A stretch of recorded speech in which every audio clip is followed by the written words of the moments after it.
Sandra Dewi enggan koleksi tasnya disita. Ia mengatakan ini dari endorsement. News Buana melaporkan. Sandra Dewi hadir dalam sidang tindak pidana korupsi PT Timah Tbk yang menjerat suaminya, Harvey Muiz. Dalam sidang tersebut, Sandra mengaku koleksi tas miliknya yang menjadi barang sitaan ia peroleh melalui endorsement atau iklan sosial media. Ia mengatakan memulai endorsement yaitu bentuk periklanan yang menggunakan sosok yang terkenal, artis terkenal untuk mempromosikan suatu barang. Pada tahun 2014 ada 23 lebih toko-toko tas branded di Indonesia yang mengendorse dirinya. Para brand memberikan dirinya tas dan ia mempromosikannya di sosial media saya yang mempunyai pengikut 24,2 juta followers, di mana ketika tas-tas itu datang ia mempromosikan. Sandra Dewi juga menjelaskan kenapa hanya ada 88 tas sitaan dari ratusan tas yang ia dapatkan. Katanya ratusan tas lainnya telah ia jual karena tidak ia pakai. Sandra Dewi juga mengatakan dirinya tidak tahu seberapa besar penghasilan suaminya.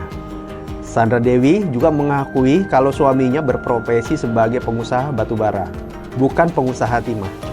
Suparta sendiri adalah Direktur Utama PT Radovan Bakatim atau RBT. Suparta didakwa menerima aliran dana sebesar 4,57 triliun dalam kasus dugaan korupsi pengelolaan tata niaga timah di wilayah izin usaha pertambangan PT Timah Tbk tahun 2015 sampai 2022.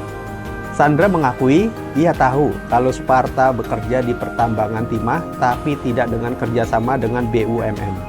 Ia menyebut di hadapan hakim jikalau ia mengetahui suaminya dengan Suparta bekerja untuk BUMN maka ia akan melarang. Baginya, perusahaan yang bekerja sama dengan BUMN kerap berhadapan dengan aparat penegak hukum. Ketika ditanya apakah Harvey Muiz pernah pamit bepergian ke Pangkal Pinang, Sandra Dewi menyebut pernah 1-2 kali saja.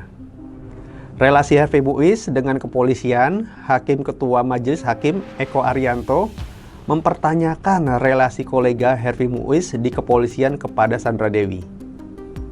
Sandra Dewi menyebut tidak tahu suaminya memiliki kolega kepolisian. Menurutnya hal itu wajar mengingat suaminya terkenal. Demikian News Buana melaporkan.